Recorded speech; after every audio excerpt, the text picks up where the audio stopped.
Everyone for joining remotely. Welcome to the postseason Zoom with Karl Smesko and Dan Padover. If you do have a question on Zoom, please put your hand and we'll call upon you. But first, I'm going to turn it over to the gentleman, starting with Dan, and then going to Karl for some opening statements. Take it away. Thank you all for taking the time to join us today. Just want to start off and say how proud we are of our players. We had a great group this year. Some familiar faces, some new faces, all very talented, but even better people. And that's what helped us have a historic season that we're all very proud of here. Want to also just thank Karl. His coaching staff did a great job this year, coming in, having us play fun team basketball, and, obviously seen by some of the individual accolades by some of our players. So just want to thank everyone. Really proud of this group, and I'll pass it over to Karl. Yeah, I would echo what Dan said. It was a great year for the Atlanta Dream, a historic season. Players just accomplished an amazing thing. I'm just very thankful for the efforts and attitude of the players to make this such a special season. I want to thank Dan for all the support. He guided me through this first year, me not knowing exactly how everything was going to play out. He's been a tremendous resource to help the team be successful. Thank the ownership group. Larry has been a phenomenal supporter of us and the rest of the ownership group. You get to this point and you wish you were still playing, but you still have an appreciation for everything that was accomplished this year. And we're really excited about the future. I'm looking forward to, having some deep dives with Dan and others about how the Atlanta Dream can get better and take the next steps to win a championship here. Awesome. We'll turn it over to questions, starting with Lauren. Lauren, go ahead. Hi, Dan. Lauren Williams from the AJC. I just wanted to ask maybe what surprised you the most about this run and how, well, not run, but how historic this season was, doubling the win total and what Karl was able to accomplish. Yeah, I think going in every week or two throughout the stretch, we had to play with different lineups. And that's the nature of the WNBA. Injuries happen, things happen, but what our coaches and players were able to do, not knowing who was going in every night, but really playing together as a group, I thought was very, very impressive down the stretch. Go ahead, Wilton. Good morning, you all. My question is this: obviously, the Dream went from offensive, from the bottom of the WNBA in offense, into one of the top teams under Smesko. How much credit do you give, or how much credit do you assign to his coaching system versus roster construction, and how tightly will you prioritize maintaining continuity versus changing immediate upgrades?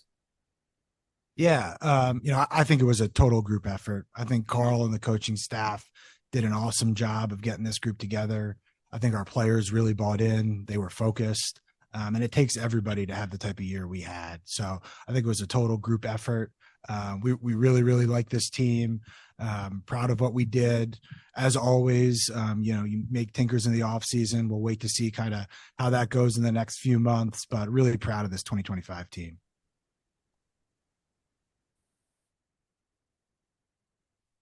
Go ahead, Annie. Hey guys, Annie Costable, Front Office Sports. Obviously a ton of uncertainty this offseason regarding both free agency and the expansion draft. Dan, how does that, or for both of you, how does that impact exit interviews? What are the conversations like when there's so much up in the air? And then second part to that is just when you have a season where there's newfound success, but then again you're facing this uncertainty of free agency, how confident are you that the players will be bought in to running it back and building off of what was established this year? Yeah, I'll start there. Whether it was this year, last year, 4 years ago, we leave every year telling every player they're a member of the Dream. So, as of right now, we treat all of our players as if they're Atlanta Dream players. We make sure that anything they need, we're here for them. And then you just let the offseason play out and you deal with that when it comes. But overall, feel really good about where we are. All of our players love Atlanta. We did a really good job of putting this franchise on the map this year specifically. So we'll wait to see kind of how everything shakes out, but we feel good about our position right now. And sorry, just one quick follow-up. When it comes to the expansion draft, how are you guys preparing for that? Just considering we don't know exactly how it's going to go yet. Yeah, you prepare like you would any other year. Take a look at your roster, take a look at how the rules may be set up, and once you get final word, you go from there, and we'll strategize accordingly. Thanks, guys. We'll go back to Lauren. Lauren, go ahead. Karl, this one is for you. I was wondering how helpful was it to sort of have the open communication and patience that Dan was able to sort of provide you in your first year that allowed you to sort of, do your best as far as coaching and being a leader of this team? Well, Dan was fantastic to work with. He was somebody who gave me a lot of room to do what we wanted to do, but at the same time gave great guidance because of his wisdom and experience going through these things. So a lot of things that maybe I didn't think of ahead of time, or how the schedule would play out. We kind of talked about it in advance to get me better prepared for some of the situations that might arise. So, we just have a great open dialogue with each other. And, we all both have the same goal in mind all the time, which is how do we get the dream better? And we know the ultimate goal is to bring championships here. And how do we make the right moves to make the right positive steps in that direction? So, I think for me, as much as I thought that, because I've been a fan of the W for so long and I knew all the players, until you're really in it and you see the day-to-day of it, there's still a lot to learn. And I thought Dan really helped accelerate that learning curve for me. Go ahead, Ben. Thanks, Liam. Dan, back when BG and Bree were introduced last winter, you talked about the importance of recruiting players, like recruiting your own players year over year. How did you assess BG's season, and what were the conversations like with her specifically as it relates to possibly coming back, or just where she's at in the next stage of her career? Yeah, BG was an integral part, both on the court and off the court, of the run we made this year. Just like with all of our players, can't really comment on the future, until we know more about what's happening with the CBA, but really just thrilled with the person BG was this year, the player BG was this year, and the team that we had. Go ahead, Wilton. Coach, this question is for you. Obviously, you were able to win 30 games in your first season. What would you say was the biggest thing that the biggest tactical changes that you installed that produced the jump for the team?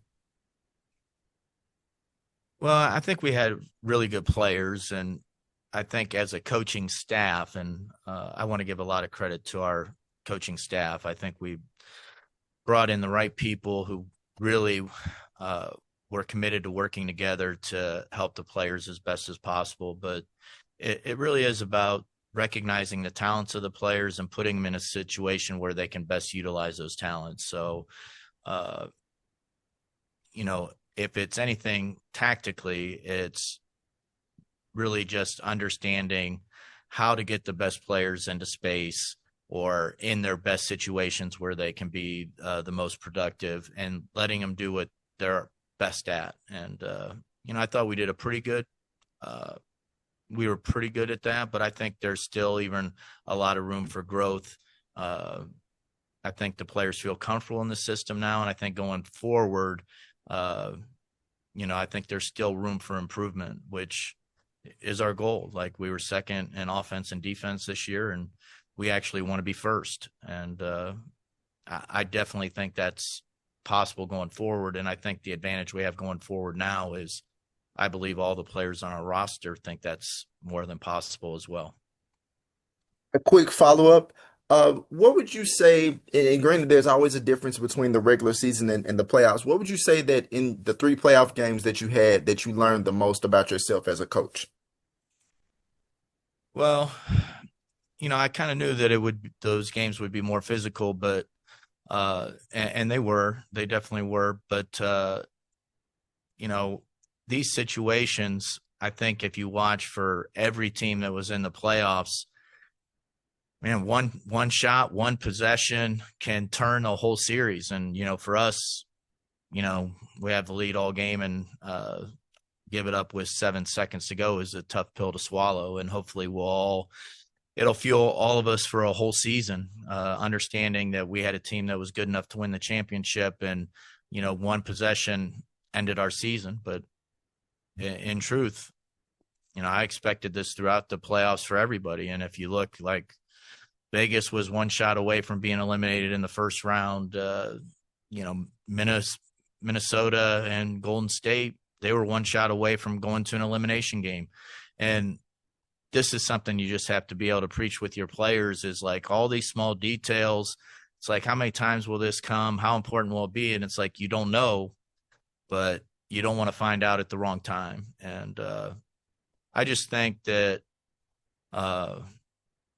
when I look at how we did things throughout the year, I'm really proud of the progress we made, but like, we're already thinking about the ways that we can take this to another level. And I wholeheartedly believe that we will be even much better a year from now than we were this year. Go ahead, Chantel. Hi, Dan. Chantel Powell, No Cap Space.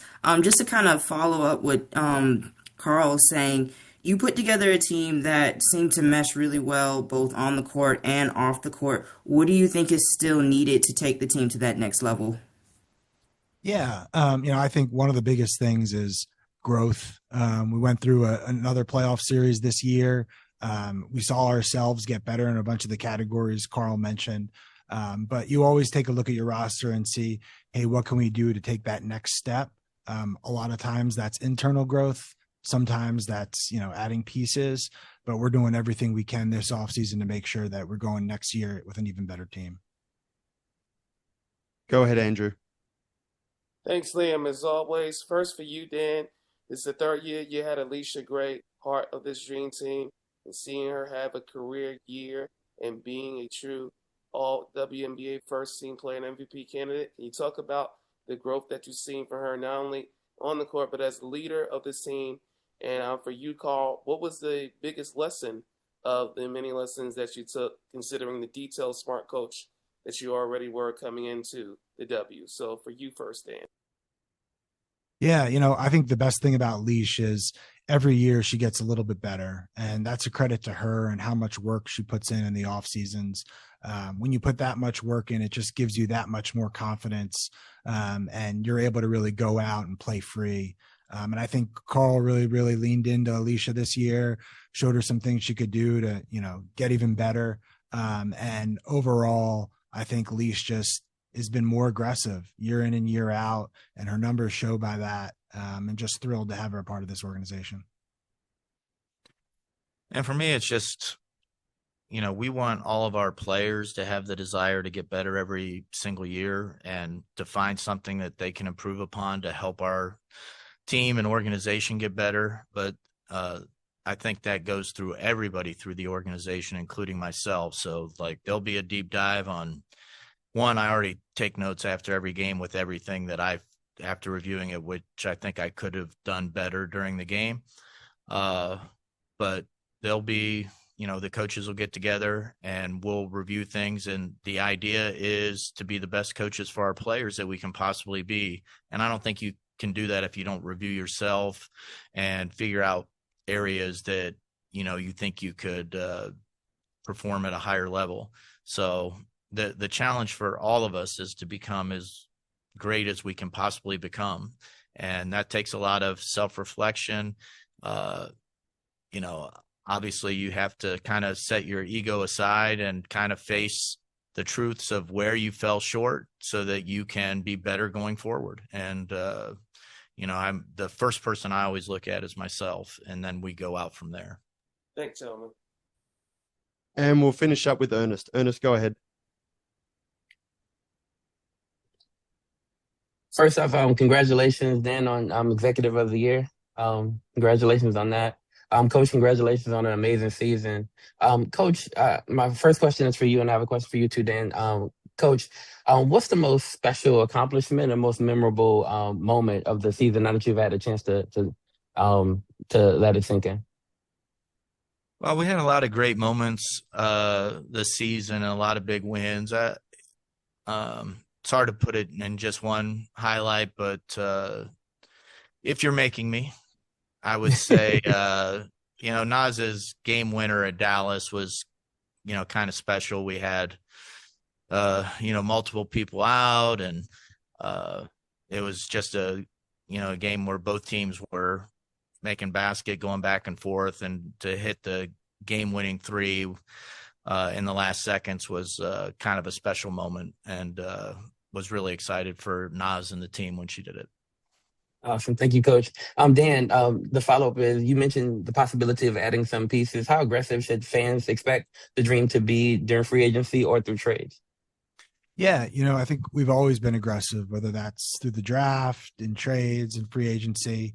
Obviously, there's some things we got to wait on, but as Karl mentioned, we're all going to be doing everything we can, myself included, to make this team even more competitive year over year. So we'll always be aggressive, but we'll always make smart and disciplined decisions as well.